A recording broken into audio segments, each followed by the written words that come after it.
Welcome back. And as we earlier said, we talked about the importance of entrepreneurship and its impact over developing with economy, enlarging, empowering economic scales in each country, and its impact over the course of economy here in Egypt recently.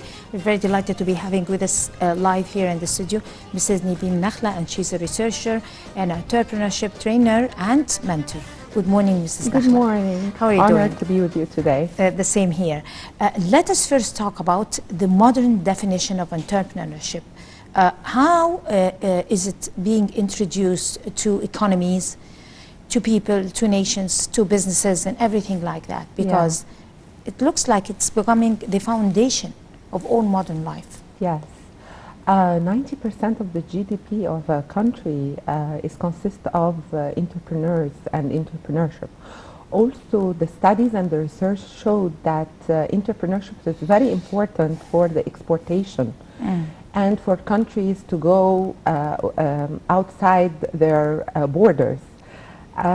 If you want to go to the definition of entrepreneurship, an entrepreneur is a business creator or a startup. It is all about people that are not waiting for the job, for the vacancy, and not waiting for the employment of other companies. They are the seekers of risk seekers, if you may say, and they are the seekers of fulfilling their dream. An entrepreneur, usually the difference between small, medium enterprises or micro SMEs, MSMEs, and an entrepreneur is the innovation and the technology behind the project and behind the idea. Now in the modern world, people and the youth are not waiting for jobs. The unemployment rates are very high. They are all thinking of creating their own dream and their own projects. Especially with the digitalization and the COVID-19, social media. I mean, you raised a very important point, which is the pandemic or the current situation worldwide that have, speeded up the digitalization of economy, of education, of anything. So when we talk about digitalization and entrepreneurship, how have digitalization changed the features of the face of the definition of entrepreneurship? Of course, it changed the borders. Now there are no borders. Let's mention University of Tanta and University of Mansoura. They have a very strong program of entrepreneurship and initiatives. And they are going international outreach internationally as if they are Harvard and they are one of the biggest universities. So they go beyond, when entrepreneurs, they go digital, they go beyond the borders. Let's mention, for example, Alibaba. Alibaba was selling during 2009 or 2010 with 40 million per year. One day in 2019, they sold with the 40 billion, in one day. So this is how powerful going digital is. It's not only in the commercialization and in the selling and in the market outreach, it's also in the training and the know-how, the knowledge. The Ministry of Technology and Communication, they have made an initiative to train 100,000 young Egyptian entrepreneurs on digital, and it's like a stage of four-level training, how to go digital, how to market, how to get the ideas, the innovation, the technology. So it's very important to go beyond the borders of their countries. That's true. Let's also talk about the importance of boosting or empowering the different initiatives of youth that is made by youth, or try to facilitate those or open the horizons for those initiatives that are taken by youth in order to help them overcome the challenges, overcome the economic situation and the current economic situation or the different economic crises that result from different stages in life? Let me quote His Excellency, our beloved President Abdel Fattah al-Sisi, during the Africa Summit, when he said Egypt is very keen to support entrepreneurs. And all the ministers and all the ministries of Egypt are working hand in hand very strongly to support the youth and the entrepreneurs in Egypt. As you know, that entrepreneurship is, it helps in the economical growth and in the job creation, and it is very important. So he gave an advice for entrepreneurs and young youth of Egypt to work hard and fulfill their dream and make the ideas a reality. And we see that initiatives since the last 2 years, different initiatives by different ministries are incredible, and the support to youth is incredible. Let me mention the last initiative that took place this month. The Ministry of Youth and Sports with the Sadat Academy, they signed the protocol and they started the second meeting held for this protocol and initiative. It's called Ruwad Masr for Future Road, the Road to the Future.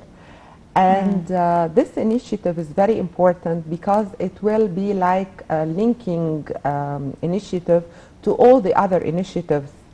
You know, the Ministry of Youth, they have 4,300 youth centers around the all governorates in the 27 governorates. So all these, the 4,300 youth centers, they are going to announce for the entrepreneurship program, and also Her Excellency Minister Nabila Makram, the Minister of Immigration, will announce in all the Egyptian embassies around the world that this initiative will start. Let me summarize this initiative in few words. Please, it will be divided into 3 stages. The first stage is the collection of the short list of the ideas and the creativity of the youth, and the Sadat Academy with its consultants will be the selection team. The criteria, of course, is having projects that are innovative with technology, with something that is going aligned with Egypt Vision 2030 to make innovation and technology and new products, new services. The second stage is the incubators. They will take the shortlisted projects to an incubator. They'll give them training, they'll give them support, know-how. Infopreneurs will come out of this incubations with the know-how and information of how to do the business, how to present the project to an investor. And the third thing is the commercialization of the projects they chose to start. This initiative is very important. It will be the linkage or the linkage to all the other initiatives, to work hand in hand with other initiatives and to spread all over the governorate. Right. We need also to talk about the importance of entrepreneurships and attracting investment in general. How important is it? You talked about the different initiatives by the governmental institutions and the different ministries to be able to empower and enforce youth to be the future leaders, business leaders. But when it comes to investment opportunities, where is the role of entrepreneurships?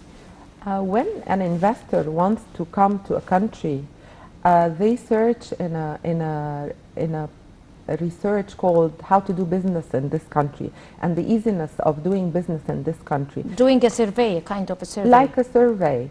And the support of entrepreneurs and the innovation and the technology behind entrepreneurs and the infrastructure behind the existence of entrepreneurs is a very good thing to attract investment and to attract investors. If you want to look at the ecosystem of entrepreneurship, the ecosystem of entrepreneurship internally is the cultural and social norm that people think that entrepreneurs is a normal thing and it's the norm of the country and the norm of it's the philosophy and the mindset of people. They're not waiting for job vacancies. They are creators, and they are creators of their own future and their own dreams. The other very important thing in the ecosystem of entrepreneurship is the infrastructure, the physical infrastructure.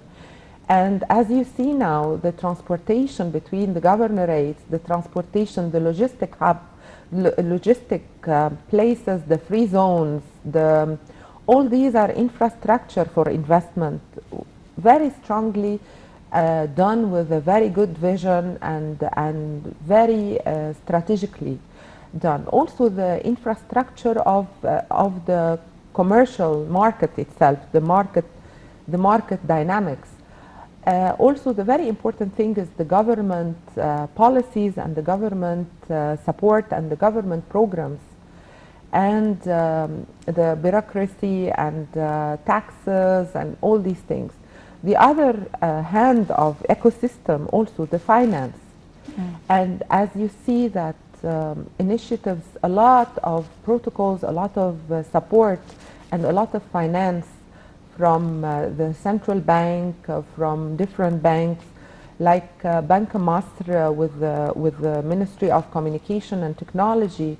They made an initiative to support entrepreneurs that they want to do projects of information and technology. They will give them financial aids and financial funds with very little percentage of interest. A lot of banks, a lot of support. So all this, the whole ecosystem, the whole thing is a support for entrepreneurs and is a very attracting environment for investment and for foreign investors and local investors. A lot of angel investors are helping and supporting the serious entrepreneurs with their innovation and technology projects. That's true. We talked about the global changes and in particular the situation worldwide and COVID-19 and the new strains and the possibilities of different challenges, health challenges and hygiene challenges in the near future.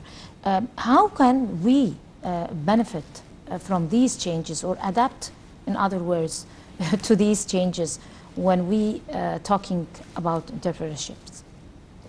Like we saw Her Excellency Minister Hala Saeed, they made Ruwad Masr and Ruwad 2030, they call it, and they supported a sector called doctorpreneurs.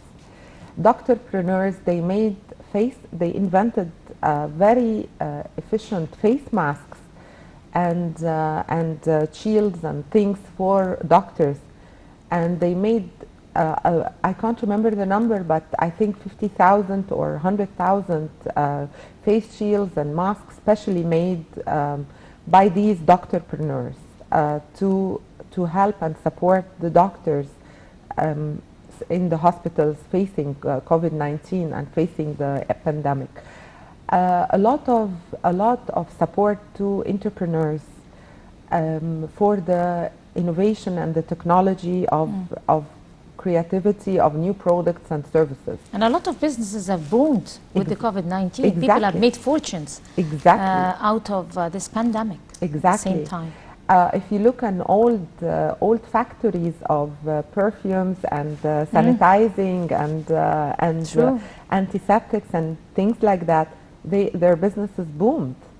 And they, what do you say, they made changes and they made facelifting to the products and they added things.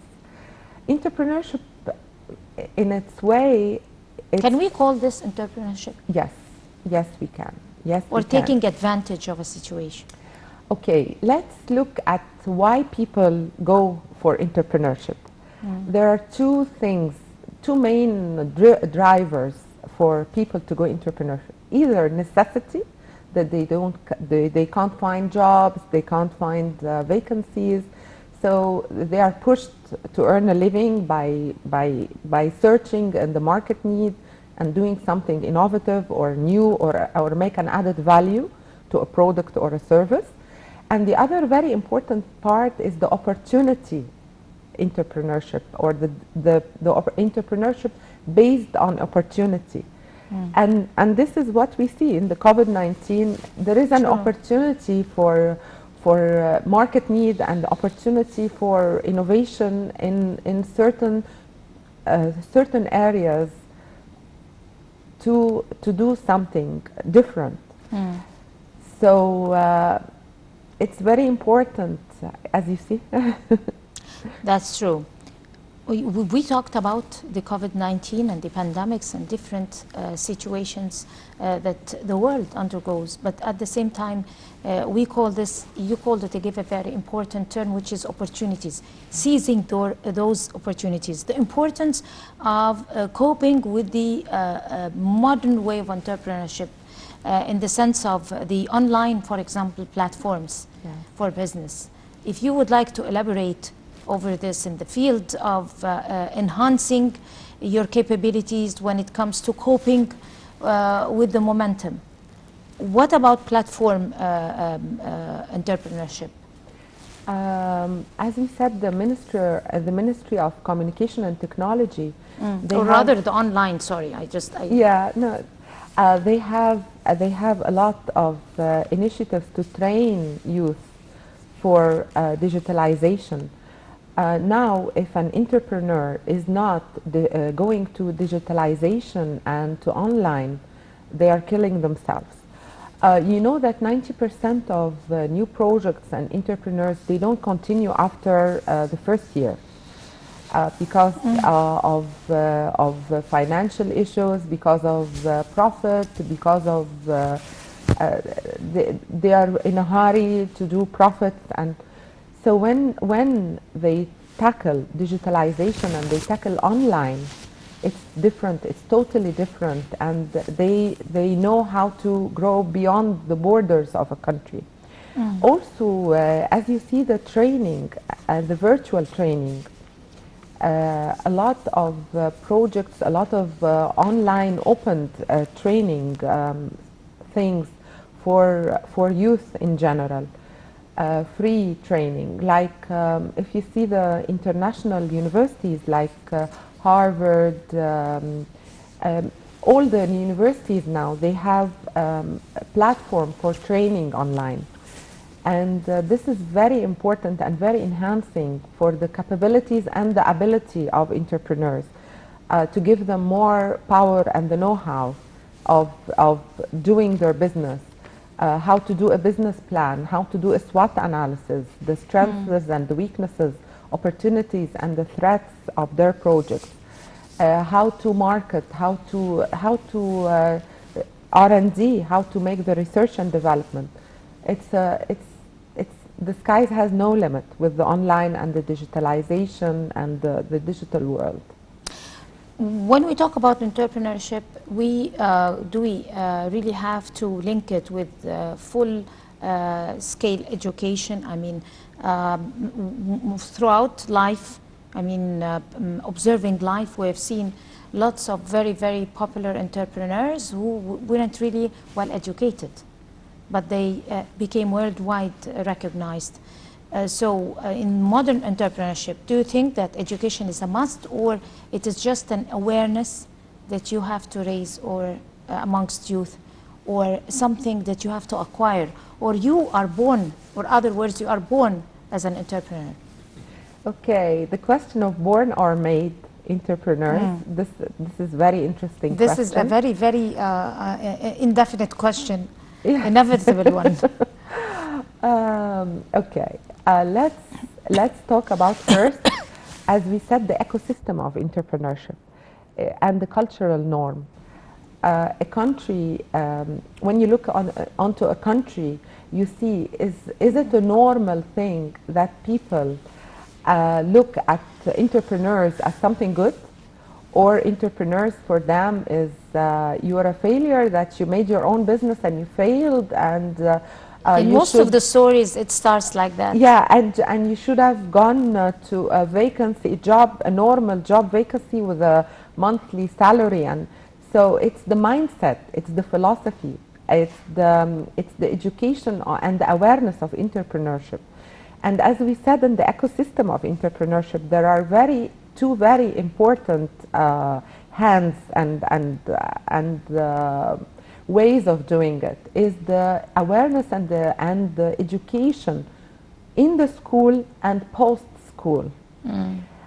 So from the school, if you look at international schools, they do the International Day for the children. They invite the mothers and the grandmothers to the day, and they give each class or each 5-10 students, they give them a table and they tell them, sell something, do something with your own hands and sell it to these parents and to these grandparents attending the day.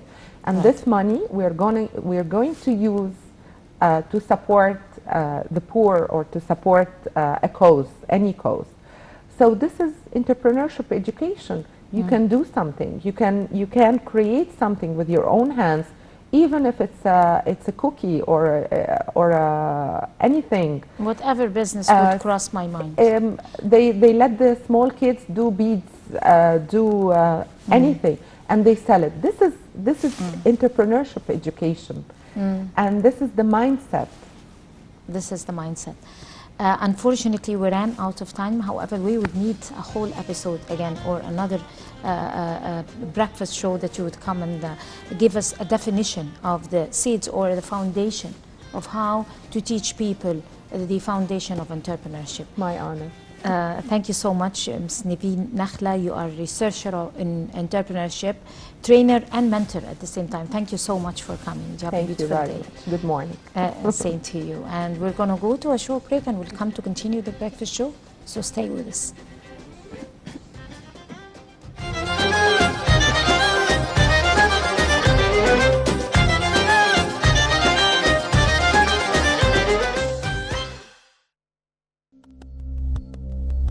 Almond is one of the most